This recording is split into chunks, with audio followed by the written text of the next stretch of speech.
I was translating a document earlier about the subject of decarbonization, and in the text, decarbonization was identified as the central pillar supporting the whole sustainability and renewable energy agenda, and all of it was a result of this basic philosophy of decarbonization.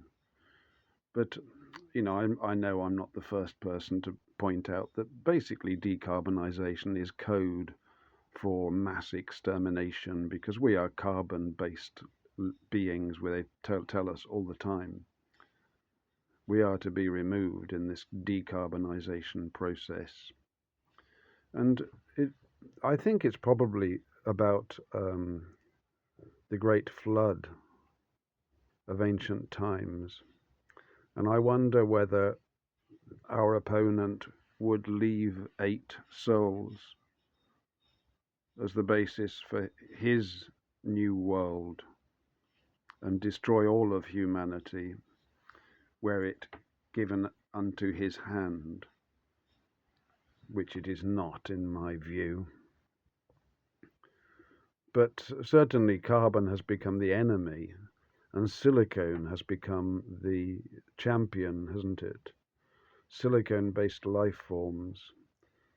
I seem to remember, I can't remember whether it was fiction or a movie, but I think this has been spoken of, the replacement of carbon with silicone. And silicon, of course, is the place where all the AI is developed, and this modern society, which is increasingly controlled by artificial intelligence, and has become, I would say, something of a bane upon our lives. When I went to the shop last week, there were so many machines talking that there was just no conversation among people. The automatic checkout machines wish you a nice day and happy new year and Lord knows what, all sorts of greetings and thanks, and asking you what you want to do next. And those conversations are going on, maybe 8 or 10 cash tills simultaneously, checkout simultaneously. And there's no conversation, there was very little conversation between the people, I mean, in the olden days, you go to the shops, and whoever was in the shops, you would automatically speak to them, because it would be a smallish shop, and some conversation would ensue. It's a normal part of human discourse.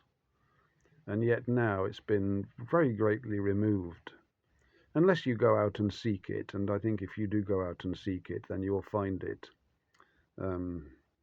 I often have conversations when I'm out and about, and that's one of the reasons I like to be out. I get the chance to speak to people, and people will speak. I find not everybody, but a lot of people will. And the technique, if you call it a technique, I mean, I just look people in the eye when I meet them, and I find that's helpful. Now, it doesn't mean that a conversation will start, but sometimes after a while a conversation does start. It seems to attract the attention somehow. And you can have a friendly conversation. It doesn't matter whether you share your positions precisely. I mean, the very willingness to converse is just from the Lord, I would say. Positions can be divisive, and conversation should not be, surely. God bless.